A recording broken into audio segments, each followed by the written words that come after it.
අයබෝවන්. අද මම කතා කරන්න බලාපොරොත්තු වෙන්නේ 10 ශ්‍රේණියට අදාළ විද්‍යා විෂය නිර්දේශයේ ඉතා වැදගත් රසායන විද්‍යා මාතෘකාව. 3 වෙනි ඒකකය පදාර්ථයේ ව්‍යුහය. මේ ඒකකයේ යටතේ අධ්‍යයනය කිරීමට ඇති උපමාතෘකා කිහිපයක් මම මෙතනදී සඳහන් කරලා තියෙනවා. මේ උපමාතෘකා එකින් එක මම සාකච්ඡාවට ලක් කරනවා. ඉන් පළවෙනි කොටස පදාර්ථ. පදාර්ථයේ යටතේ අධ්‍යයනය කරන්න තියෙන විෂය කරුණු මම මේ වීඩියෝ එක යටතේ සාකච්ඡා කරන්න උත්සාහ කරන්නේ නැහැ. මොකද ඒකේ තියෙන විෂය කරුණු හුඟක් වෙලාවට ළමයෙකුට අච්චුපොත කියවලා වුණත් තේරුම් ගැනීමේ හැකියාවක් තියෙනවා. අපේ දෙවෙනි කොටස දෙවෙනි උපමාතෘකාව පරමාණු පිළිබඳ ආකෘති සහ පරමාණුවේ ව්‍යුහය.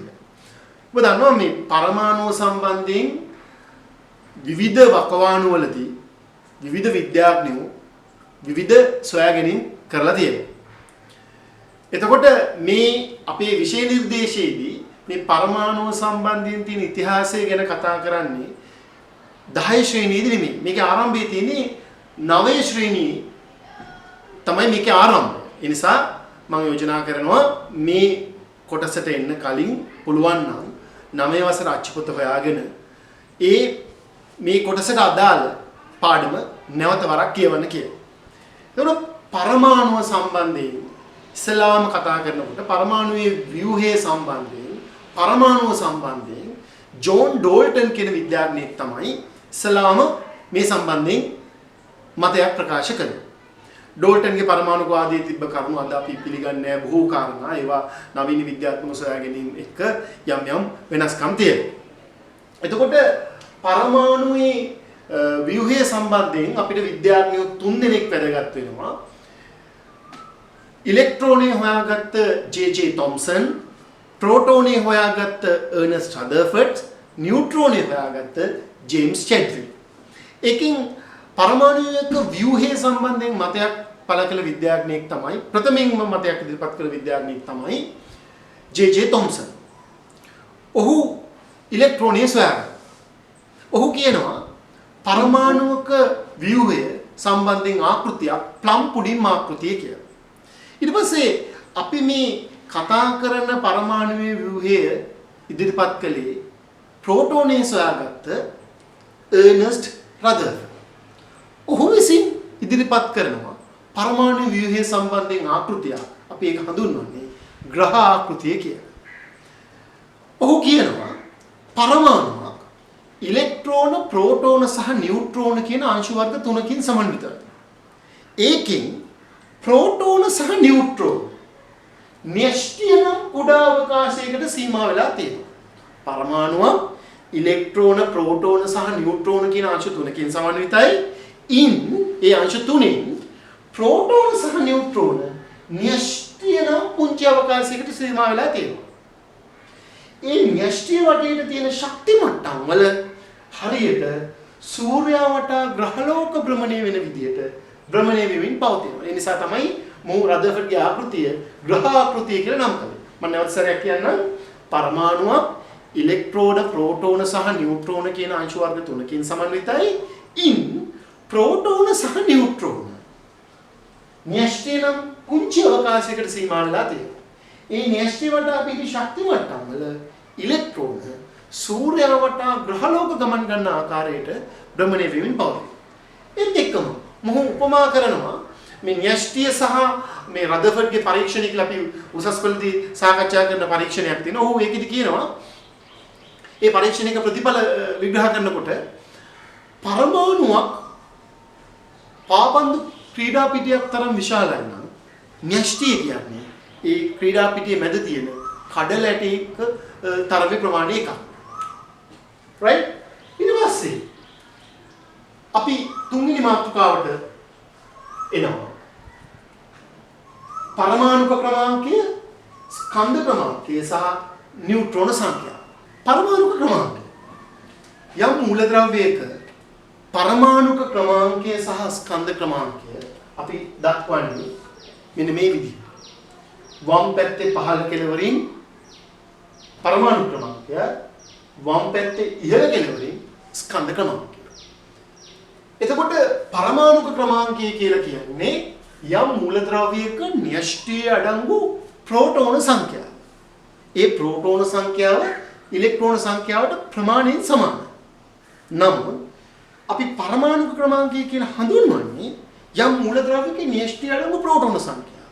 ඒක ඉලෙක්ට්‍රෝන සංඛ්‍යාවට සමානයි කියලා ප්‍රෝටෝන සංඛ්‍යාව හෝ ඉලෙක්ට්‍රෝන සංඛ්‍යාව කියලා කියන්නේ නැහැ. ඒකට හේතුවක් තියෙනවා. ඉලෙක්ට්‍රෝන සංඛ්‍යාව මූලද්‍රව්‍ය අයන බවට පත් වෙනකොට ඉලෙක්ට්‍රෝන පිට කිරීම සහ ලබා ගැනීම සිදු වෙනකොට මේ ඉලෙක්ට්‍රෝන සංඛ්‍යාව වෙනස් වෙනවා. සෝඩියම් පරමාණුවට ඉලෙක්ට්‍රෝන 11ක් වුණාට සෝඩියම් ධනායනයට ඉලෙක්ට්‍රෝන 10යි. ක්ලෝරින් පරමාණුවට ඉලෙක්ට්‍රෝන 17ක් වුණාට ක්ලෝරින් ඍණායනයට ඉලෙක්ට්‍රෝන 18යි. ඒ නිසා ඉලෙක්ට්‍රෝන සංඛ්‍යාව වෙනස් වෙනවා. ඒ නිසා අපි පරමාණුක ක්‍රමාංකය කියන එක හඳුන්වන්නේ යම් මූලද්‍රව්‍යයක අඩංගු ප්‍රෝටෝන සංඛ්‍යාව කියන එක. ඒකට අපි ඉලෙක්ට්‍රෝන සංඛ්‍යාව සම්බන්ධ කරගන්නේ නැහැ. ඊළඟට ස්කන්ධ ක්‍රමාංකය. ස්කන්ධ ක්‍රමාංකය කියලා කියන්නේ යම් මූලද්‍රව්‍යයක න්‍යෂ්ටියේ අඩංගු ප්‍රෝටෝන සංඛ්‍යාවෙත් නියුට්‍රෝන සංඛ්‍යාවෙත් එකතුවට. අපි දන්නවා ප්‍රෝටෝන සහ නියුට්‍රෝන තමයි න්‍යෂ්ටිය තුල ඒකරාශී වෙලා තියෙන්නේ. එතකොට ඉලෙක්ට්‍රෝන තියෙන්නේ ඊට වටේ ශක්ති මට්ටම් වල භ්‍රමණයේදී. ඇත්තටම ගත්තොත් පරමාණුවක් හැදිලා තියෙන්නේ ඉලෙක්ට්‍රෝන, ප්‍රෝටෝන සහ නියුට්‍රෝන කියන අංශ වර්ග තුනෙන්. පරමාණුක බර වෙන්න ඕන ওই අංශ තුනේ එකතුවනේ. අපි ඒ උනට ඉලෙක්ට්‍රෝන සංඛ්‍යාව මේකදී සලකන්නේ නැහැ. ඒකට හේතුව තමයි ඉලෙක්ට්‍රෝනයක බර ප්‍රෝටෝන සහ නියුට්‍රෝන වලට සාපේක්ෂව ඉතා කුඩායි. 1840කින් එකක්. ඒ නිසා නොගෙනී හැකි තරම් කුඩා ස්කන්ධයක් සහිත ඉලෙක්ට්‍රෝන අපි පරමාණුක ස්කන්ධයට සලකන්නේ නැහැ. ඒ නිසා පරමාණුක ස්කන්ධය කියලා සරලව කියන්නේ ප්‍රෝටෝන සංඛ්‍යාව සහ නියුට්‍රෝන සංඛ්‍යාව දෙකේ එකතු. ඊට පස්සේ නියුට්‍රෝන සංඛ්‍යාව. නියුට්‍රෝන සංඛ්‍යාව බලනවා නියුට්‍රෝන සංඛ්‍යාව ගන්නේ ස්කන්ධ ක්‍රමාංකයෙන් පරමාණුක ක්‍රමාංකය අඩු කරලා. ස්කන්ධ ක්‍රමාංකයේ 23 නම් පරමාණු ක්‍රමාංකයේ 11යි නම් නියුට්‍රෝන සංඛ්‍යාව වෙන්නේ 23න් 11ක් අඩු කරාම ලැබෙන උත්තරය. ඒ නිසා නියුට්‍රෝන සංඛ්‍යාව සමාන වෙන්නේ ස්කන්ධ ක්‍රමාංකයත් පරමාණු ක්‍රමාංකයත් අතර වෙනස. මේකදී මතක තියාගන්න ඕන විශේෂ කාරණා කීපයක් තියෙනවා. සාමාන්‍යයෙන් පරමාණුක ක්‍රමාංකයට වඩා දෙගුණයකට ආසන්න සංඛ්‍යාවක් වෙනවා ස්කන්ධ ක්‍රමාංකය. ඒ කියන්නේ පරමාණු ක්‍රමයට වඩා ස්කන්ධ ක්‍රමාංකය වැඩි. අනිවාර්යයෙන්. ඊළඟ කාරණාව තමයි දැන් සමහරක් මූලද්‍රව්‍ය උදාහරණයක් විදිහට අපි ගත්තොත් කාබන් පරමාණු ක්‍රමාංකය 6යි මේකේ 12ක් කියන සමස්ථානිකයක් තියෙනවා. එතකොට දැන් මේ මූලද්‍රව්‍යයේ පරමාණු ක්‍රමාංකය ස්කන්ධ ක්‍රමාංකය අනුව මේගොල්ලන්ගේ ප්‍රෝටෝන නියුට්‍රෝන සහ ඉලෙක්ට්‍රෝන සැලකුවාම ප්‍රෝටෝනත් 6යි මොකද පරමාණු ක්‍රමාංකය 6 නිසා පරමාණු ක්‍රමාංකය 6 නිසා නියුට්‍රෝනත් ඉලෙක්ට්‍රෝනත් 6යි. ඒතර ප්‍රෝටෝන 6යි ඉලෙක්ට්‍රෝන 6යි නියුට්‍රෝන 12යි 6 කියවම 6යි. ඒතර මේ තුනම සමානයි. ඉලෙක්ට්‍රෝන ප්‍රෝටෝන නියුට්‍රෝන තුනම සමානයි. දැන් සමහර වෙලාවට විභාගෙදී ප්‍රශ්න එනවා සියලුම මූලද්‍රව්‍ය වල ප්‍රෝටෝන එකම මූලද්‍රව්‍යයේ සෑම විටම ප්‍රෝටෝන නියුට්‍රෝන සහ ඉලෙක්ට්‍රෝන සංඛ්‍යා සමාන වෙයි. මේ ප්‍රකාශය හරිද? නැවැරදි. දැන් කාබන්ට සාපේක්ෂව හිතුවොත් හරි. ඔක්කොගෙම 6 6 තමයි ඇවිල්ලා තියෙන්නේ. දැන් මැග්නීසියම් ගත්තොත් 12යි ස්කන්ධ ක්‍රමාංකය 24යි. එතකොට 12යි 24යි කියලා ගත්තොත් අපි හිතුව මැග්නීසියම් පරමාණුවේ ගත්තාම මෙතන 24යි මෙතන 12යි. එතකොට මෙයාගේ ගත්තාම ස්කන්ධ ක්‍රමාංකය 24යි පරමාණු ක්‍රමාංකය 12යි. එතකොට ඉලෙක්ට්‍රෝනත් 12යි ප්‍රෝටෝනත් 12යි නියුට්‍රෝනත් 24න් 12 කියම 12යි. හැබැයි ඒක හැම වෙලාවෙම හරි නෑ. දැන් සෝඩියම් කාබනේට් ගත්තොත් මේක වෙනස්. ප්‍රෝටෝන 11යි නිසා ඉලෙක්ට්‍රෝනත් 11යි. හැබැයි නියුට්‍රෝන 23න් 11 ගියම 12යි. ඔබට මේ වන විට පරමාණුක ක්‍රමාංකය, ස්කන්ධ ක්‍රමාංකය සහ නියුට්‍රෝන සංඛ්‍යාව ගැන අවබෝධයක් තියෙනවා. මූලද්‍රව්‍යයක පහළ වම් පැත්තේ සඳහන් වෙන්නේ පරමාණුක ක්‍රමාංකය. දැන් මේ ඇලුමිනියම් වල 13 කියන්නේ පරමාණු ක්‍රමාංකය, 27 කියන්නේ ස්කන්ධ ක්‍රමාංකය. මේ ගැන දැන් ඔබට අවබෝධයක් තියෙනවා. අපි උත්සාහ කරමු මූලද්‍රව්‍යයක පරමාණු ක්‍රමාංකය සහ ස්කන්ධ ක්‍රමාංකය භාවිතා කරලා ඒ මූලද්‍රව්‍යයේ ප්‍රෝටෝන, නියුට්‍රෝන සහ ප්‍රෝටෝන, ඉලෙක්ට්‍රෝන සහ නියුට්‍රෝන සංඛ්‍යාව සොයා ගන්න ආකාරය. අපි දන්නවා පරමාණු ක්‍රමාංකයේ නිර්වචනයේදීම තියෙනවා පරමාණුක ක්‍රමාංකය කියන්නේ න්‍යෂ්ටික අඩංගු ප්‍රෝටෝන සංඛ්‍යාව. ඒතකොට මෙහි පරමාණු ක්‍රමාංකයේ මේ කාබන් පරමාණුවේ පරමාණු ක්‍රමාංකය 6යි නම් ඒක සමාන වෙනවා ප්‍රෝටෝන සංඛ්‍යාවට. ඒ නිසා ප්‍රෝටෝන සංඛ්‍යාවත් 6යි හේතුව පරමාණුක ක්‍රමාංකයේ ප්‍රෝටෝන සංඛ්‍යාවට සමානයි. ඒ වගේම නියුට්‍රෝන සංඛ්‍යාවත් 6යි හේතුව ප්‍රෝටෝන සංඛ්‍යාව ඉලෙක්ට්‍රෝන සංඛ්‍යාවට සමානයි. සමාන වෙන්නේ ඉලෙක්ට්‍රෝන සංඛ්‍යාවත් 6යි හේතුව ප්‍රෝටෝන සංඛ්‍යාව ඉලෙක්ට්‍රෝන සංඛ්‍යාවට සමානයි. නියුට්‍රෝන සංඛ්‍යාව ලබා ගන්න ස්කන්ධ ක්‍රමාංකයෙන් පරමාණු ක්‍රමාංකය අඩු කිරීම. ඒ නිසා 12න් 6ක් අඩු කරනවා. එතකොට නියුට්‍රෝන සංඛ්‍යාවත් 6යි. එතකොට දෙවෙනි මූලද්‍රව්‍ය සැලකුවොත් සෝඩියම් පරමාණුව පරමාණු ක්‍රමාංකය 11යි, ස්කන්ධ ක්‍රමාංකය 23යි, පරමාණුක ක්‍රමාංකයේ ප්‍රෝටෝන සංඛ්‍යාවට සමානයි. ඒ නිසා ප්‍රෝටෝන 11යි, ප්‍රෝටෝන සංඛ්‍යාව ඉලෙක්ට්‍රෝන සංඛ්‍යාවට සමානයි. ඒ නිසා ප්‍රෝටෝන සංඛ්‍යාවට ආපු උත්තරේමයි ඉලෙක්ට්‍රෝන සංඛ්‍යාවට එන්නේ. නියුට්‍රෝන සංඛ්‍යාව ලබා ගන්න ස්කන්ධ ක්‍රමාංකයෙන් පරමාණු ක්‍රමාංකයේ අඩු කිරීම. ඒ කියන්නේ 23න් 11ක් අඩු කරනවා. උත්තරේ 12යි. නියුට්‍රෝන 12යි. ඇලුමිනියම් පරමාණුවේ පරමාණු ක්‍රමාංකය 13යි, ස්කන්ධ ක්‍රමාංකය 27යි. එතකොට පරමාණු ක්‍රමාංකයේ ප්‍රෝටෝන සංඛ්‍යාවට සමාන නිසා පරමාණු ක්‍රමාංකය 13යි. නිසා ප්‍රෝටෝන සංඛ්‍යාව 13යි. ප්‍රෝටෝන සංඛ්‍යාව ඉලෙක්ට්‍රෝන සංඛ්‍යාවට සමානයි. ඒ නිසා ඒකත් 13යි. නියුට්‍රෝන සංඛ්‍යාව ගන්නේ ස්කන්ධ ක්‍රමාංකයෙන් පරමාණු ක්‍රමාංකයේ අඩු කරලා 27න් 13ක් අඩු කරලා උත්තරේ 14යි. ඉලෙක්ට්‍රෝන වින්‍යාසය. දැන් වින්‍යාසයක් කියන්නේ මොකද්ද? සාමාන්‍ය ව්‍යවහාරයේදී අපි වින්‍යාසයක් කියන්නේ රටාවක්නේ. අක්ෂර වින්‍යාසය, පත්‍ර වින්‍යාසය. වින්‍යාසය කියන්නේ රටාව. ඉලෙක්ට්‍රෝන වින්‍යාසය. දැන් ඔයාලා දන්නවා පරමාණුවක න්‍යෂ්ටිය තියෙනවා මැද. න්‍යෂ්ටිය වටේ ශක්ති මට්ටම් වල ඉලෙක්ට්‍රෝන භ්‍රමණය වෙමින් තියෙනවා. අපි ඒක මේ වෙනකොට දන්නවනේ. මේ න්‍යෂ්ටිය වටේ තියෙන ශක්ති මට්ටම් වලට ඉලෙක්ට්‍රෝන පිරෙන රටාවක් තියෙනවා. වින්‍යාසයක් තියෙනවා. අන්න ඒක තමයි ඉලෙක්ට්‍රෝන වින්‍යාසය කියන්නේ. සරලව කිව්වොත් පරමාණුවක න්‍යෂ්ටිය වටා තියෙන ශක්ති මට්ටම් වලට ඉලෙක්ට්‍රෝන පිරෙන ආකාරය. ඒක තමයි ඉලෙක්ට්‍රෝන වින්‍යාසය කියලා කියන්නේ. එතකොට මේ ඉලෙක්ට්‍රෝන පිරෙනකොට පරමාණු වටේ මුලින්ම න්‍යෂ්ටිය ළඟින්ම තියෙන ශක්ති මට්ටම පළවෙනි ශක්ති මට්ටම. ඊට පස්සේ දෙවෙනි එක, තුන්වෙනි එක, හතරවෙනි එක ආදී වශයෙන් තියෙනවා. එතකොට මේක අපි අංකණය කරනවා K L M N කියලා. පළවෙනි, දෙවෙනි, තුන්වෙනි සහ හතරවෙනි ශක්ති මට්ටම. පළවෙනි ශක්ති මට්ටමට උඩරිම දාන්න පුළුවන් ඉලෙක්ට්‍රෝන දෙකක්. පළවෙනි එකට උඩරිම ඉලෙක්ට්‍රෝන දෙකයි දාන්න. දෙවෙනි ශක්ති මට්ටමට දැන් අපි හිතමුකෝ ලිතියම්ට ඉලෙක්ට්‍රෝන 3ක් තියෙනවා. පරමාණු ක්‍රමාංකය 3යි. ඒ කියන්නේ ඉලෙක්ට්‍රෝන 3යි. එතකොට මේ ඉලෙක්ට්‍රෝන 3ම පළවෙනි ශක්ති මට්ටමට දාන්න බෑ.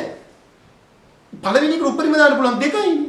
ඒතර පළවෙනි එකට ඉලෙක්ට්‍රෝන දෙකක් දාලා ඉතිරි වෙන ඉලෙක්ට්‍රෝනිය ඊළඟ ශක්ති මට්ටමට දාන්න වෙනවා. මොකද මැක්සිමම් මේවට දරන්න පුළුවන් ඉලෙක්ට්‍රෝන දෙකයි. දෙවෙනි එකට උඩරිම ඉලෙක්ට්‍රෝන 8ක් දාන්න පුළුවන්. උඩරිම ඉලෙක්ට්‍රෝන 8ක් දාන්න පුළුවන්. දැන් නියෝන් පරමාණුවට ඉලෙක්ට්‍රෝන 10ක් තියෙනවා. මේ ඉලෙක්ට්‍රෝන 10 දාන්නේ කොහොමද? පළවෙනි එකට දෙකක් දානවා. ඒතර තව කීයක් ඉතුරුද? 8ක් ඉතුරුයි. ඉතුරු 8ම දෙවෙනි එකට දානවා. හැබැයි සෝඩියම් පරමාණුවේ ඉලෙක්ට්‍රෝන 11ක් තියෙනවා. ඒතර මේ ඉලෙක්ට්‍රෝන 11 දාන්නේ කොහොමද? පළවෙනි එකට ඒ 11න් දෙකක් දැම්මා. තව 9ක් ඉතුරු. ඒ 9ම දාන්න බෑ දෙවෙනි එකට. මොකද දෙවෙනි එකට උඩරිම දාන්න පුළුවන් 8යි.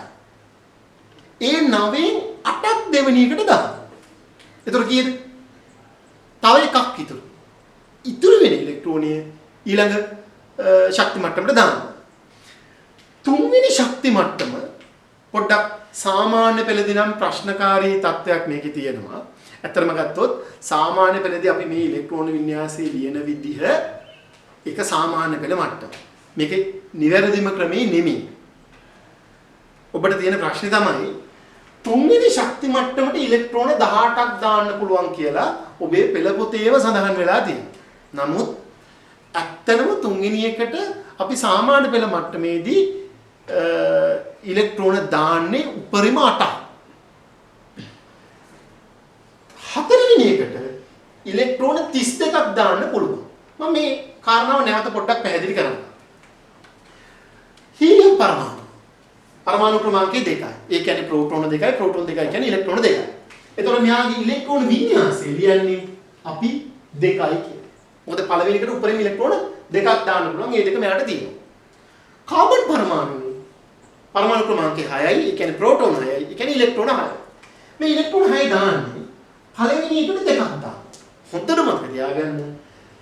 එක ශක්ති මට්ටමකින් ඊළඟ ශක්ති මට්ටම අපි වෙන් කරන්නේ කමාව. එතකොට ඉලෙක්ට්‍රෝන 6න් දෙකක් පළවෙනි එකට දැම්මා. තව 4ක් ඉතුරුයි. 4 වෙනි ඒ ඉතුරු 4 දානවා දෙවෙනි එකට. එතකොට 2,4. මේ කමාවෙන් තමයි පළවෙනි ශක්ති මට්ටම සහ දෙවෙනි ශක්ති මට්ටම වෙන් කරන්නේ. මුළු ඉලෙක්ට්‍රෝන සංඛ්‍යාව 6යි. 3 2 6යි. ඉලෙක්ට්‍රෝන 6යි. නියෝන් පරමාණු ඉලෙක්ට්‍රෝන 10යි. පළවෙනි එකට දෙකක් දැම්මා. තව එතකොට 8ක් ඉතුරුයි. ඒ ඉතුරු 8 ඊළඟ එකට දැම්මා. පැහැදිලි? ତොර 2යි 8යි කියලායි අපි මේක ශබ්ද කරලා කියන්නේ. ඊට පස්සේ සෝඩියම් පරමාණු. සෝඩියම් පරමාණුවේ ප්‍රෝටෝන 11යි, ඒ කියන්නේ ඉලෙක්ට්‍රෝන 11යි. ඒක අපි දාන්නේ පළවෙනි එකට දෙකක් දැම්මා. දෙවෙනි එකට 8ක් දැම්මා. මොකද දෙවෙනි ගෲපෙම දාන්න පුළුවන් 8යි. හැබැයි මෙයාට තව ඉලෙක්ට්‍රෝනයක් ඉතුරුයි. ඒක දාන්න බෑ මේක දෙවෙනි එකට. ඒක දාන්න වෙන්නේ ඊළඟ ශක්ති මට්ටමට. දැන් බලන්න මුළු ඉලෙක්ට්‍රෝන ගන්න 2යි 8යි 10යි 10යි 11යි. ඉලෙක්ට්‍රෝන 11යි. ඔබට පැහැදිලි. ක්ලෝරින් 17යි. පළවෙනි ශක්ති මට්ටමේ ඉලෙක්ට්‍රෝන 2යි. දෙවෙනි ශක්ති මට්ටමේ ඉලෙක්ට්‍රෝන 8යි. මේ වෙනකොට ඉලෙක්ට්‍රෝන 10ක් සම්පූර්ණයි. තව ඉලෙක්ට්‍රෝන 7ක් ඉතුරුයි. ඒ 7 දානවා තුන්වෙනි ශක්ති මට්ටම. 2යි 8යි 7යි. අවසන්. පොටෑසියම් 19. මම මෙතනදී අර මේ 18 ප්‍රශ්නේ නැවත පොඩ්ඩක් සාකච්ඡා කරමු. ඉලෙක්ට්‍රෝන 19. පළවෙනි එකට දෙකක් දැම්මා. දෙවෙනි එකට 8ක් දැම්මා. දැන් කීයද? 10යි. තව කීයක් ඉතුරුද? 9ක් ඉතුරුයි. මේ අනුව නම් අපි මේකට 9ක් දාන්න පුළුවන් වෙන්නේ නැහැ. මොකද මේකට 18ක් දාන්න පුළුවන් නම් ඉතුරු 9ක් මේකට දාන්න පුළුවන් වෙන්නේ. නමුත් සාමාන්‍ය පෙළ පන්තියේදී මේ ඇත්තටම තුන්වෙනි එකට 18ක් දාන්න පුළුවන්. නමුත් සාමාන්‍ය පෙළ පන්තියේදී අපි ඒක පැහැදිලි කරගන්නේ නැහැ. අපි සාමාන්‍ය පෙළ පන්තියේදී කියන්නේ තුන්වෙනි එකටත් උඩරිම දාන්න පුළුවන් 8යි. එතකොට මෙතන ඉලෙක්ට්‍රෝන 8යි. තව එකක් ඉතුරුයි. ඒක ඊළඟ එකට යනවා. පැහැදිලි? ඊට පස්සේ අපි අවසාන මේ කොටසේ තියෙන අවසාන උපමාත්‍රිකාව සමස්ථාන. මොකක්ද සමස්ථානිකයක් කියලා කියන්නේ? ඇත්තටම සමස්ථානික කියන එක නිර්වචනය කරන්නේ එකම මූලද්‍රව්‍යයේ අසමාන නියුට්‍රෝන සංඛ්‍යා ඇති පරමාණු කියලා. මොකද්ද? එකම මූලද්‍රව්‍යයේ අසමාන නියුට්‍රෝන සංඛ්‍යා ඇති පරමාණු. දැන් ඒක මම මෙහෙම විදිහට පැහැදිලි කරන්නම්. කාබන් පරමාණු වර්ග 3ක් තියෙනවා. මේ ඇයි මේක කාබන්ම කියලා කියන්නේ? එකම මූලද්‍රව්‍යය නම් පරමාණු ක්‍රමාංකය සමාන වෙනවා. මේක 6 නැතුව 7 වුණොත් කාබන් නෙමෙයි ඒක නයිට්‍රජන්. කාබන් පරමාණුවේ ස්කන්ධ ක්‍රමාංක 3ක් තියෙනවා. 12, 13, 14. කාබන් පරමාණුව හැබැයි වර්ග 3ක්. එකම මූලද්‍රව්‍යයේ අසමාන නියුට්‍රෝන සංඛ්‍යා ඇති පරමාණු. දැන් ස්කන්ධ ක්‍රමාංකය වෙනස් වුණාම මොකද්ද වෙනස් වෙන්නේ? දැන් සරලව හිතුවොත් අපි හිතමු කාබන් පරමාණුව කියන මෙයාගේ 6යි මෙයාගේ 12යි. මේක කාබන් ජාතියක්. තව කාබන් ජාතියක් තියෙනවා. මෙතන 6යි මෙතන 13යි. එහෙම වුණොත් බලන්න මොකද්ද මේ දෙන්නගේ වෙනස් වෙන්නේ කියලා. ප්‍රෝටෝන 6යි. මොකද පරමාණු ක්‍රමාංකය 6යි. මෙයාගේ ප්‍රෝටෝන 6යි. ඉලෙක්ට්‍රෝන ගන්න සමානයි. මෙයාගේ 6යි මෙයාගේ 6යි. ඒතර මේ දෙන්නගෙම ප්‍රෝටෝනත් සමානයි ඉලෙක්ට්‍රෝනත් සමානයි. හැබැයි නියුට්‍රෝන සංඛ්‍යාව ගැන බලන්න. නියුට්‍රෝන සංඛ්‍යාව ගැන මේක අඩු කරලා 12න් 6ක් 6යි. මෙතන නියුට්‍රෝන 13න් 6ක් 7යි. පැහැදිලිද? මේ පරමාණු දෙක අතර තියෙන වෙනස මොකක්ද? ප්‍රෝටෝන සංඛ්‍යාව සමානයි, ඉලෙක්ට්‍රෝන සංඛ්‍යාව සමානයි. හැබැයි නියුට්‍රෝන සංඛ්‍යාව සමානයි. මෙතන නියුට්‍රෝන 6යි, මෙතන නියුට්‍රෝන 7යි. අන්න ඒකයි සමස්ථානික කියන එක අපි නිර්වචනය කළේ. එකම මූලද්‍රව්‍යයේ අසමාන නියුට්‍රෝන සංඛ්‍යා ඇති පරමාණු. right? එතකොට මේ කාබන් වල සමස්ථානික තුනක්. මේ හයිඩ්‍රජන් වල සමස්ථානික තුන ජනප්‍රියයි. මේ සමස්ථානික තුනට වෙන වෙනම නම් කියනවා. හයිඩ්‍රජන්, ඩියුටීරියම්, ට්‍රිටියම් කියලා සමස්ථානික වර්ග තුනට නම් තුනකුත් තියෙනවා. හැබැයි හයිඩ්‍රජන්ම තමයි. එකිනෙකට වෙනස්. ස්කන්ධ ක්‍රමාංක තියෙනවා. ස්කන්ධ ක්‍රමාංක වෙනස් වෙච්ච නිසා මේගොල්ලන්ගේ නියුට්‍රෝන සංඛ්‍යාව අසමාන වෙලා තියෙනවා. මේ ක්ලෝරින් වල පරමාණු ක්‍රමාංකය 17යි දෙන්නම 17යි. හැබැයි මේගොල්ලෝ මෙයාගේ ස්කන්ධ ක්‍රමාංකය 35යි මෙයාගේ 37යි. ස්කන්ධ ක්‍රමාංකය වෙනස්. එකම මූලද්‍රව්‍යයේ අසමාන නියුට්‍රෝන සංඛ්‍යාව තියෙන පරමාණු සමස්ථානික කියලා කියනවා. තව විශේෂ කාරණයක් සමස්ථානික සම්බන්ධයෙන් මතක තියාගන්න. සමස්ථානික මූලද්‍රව්‍ය වල රසායනික ගුණ සමානයි. හැබැයි ඝනත්වයේ වගේ භෞතික ගුණ වෙනස් වෙන්න පුළුවන්. රසායනික ගුණ සමානයි. මොකද මෙයාගේ ඉලෙක්ට්‍රෝන වින්‍යාසයේ අපි ක්ලෝරින් පරමාණු ගන්නකො 17යි. 17යි කියන්නේ 2යි 8යි 7යි. මෙයාගෙත් ඒකමනේ. රසායනික ගුණ සමානයි. හැබැයි මෙයාට වඩා මෙයා බරයි. ඝනත්වයේ වගේ භෞතික ගුණ වෙනස් වෙන්න පුළුවන්. සමස්ථානික මූලද්‍රව්‍යවල රසායනික ගුණ සමානයි, භෞතික ගුණ වෙනස්. එතකොට මේ කොටස තමයි පදාර්ථයේ ව්‍යුහය කියන තුන්වෙනි ඒකකයේ යටතේ තියෙන තුන්වෙනි ඒකකයේ ප්‍රධාන කොටස් දෙකකට බෙදන්න පුළුවන්. මේ පරමාණුවේ සම්බන්ධයෙන් අධ්‍යයනය කරන කොටස, දෙවෙනි කොටස මේ ආවර්තා වගෝ සම්බන්ධ කොටස. අපි ආවර්තා වගෝ සම්බන්ධ කොටස සාකච්ඡා කරන අලුත් වීඩියෝකින් නැවත හමු.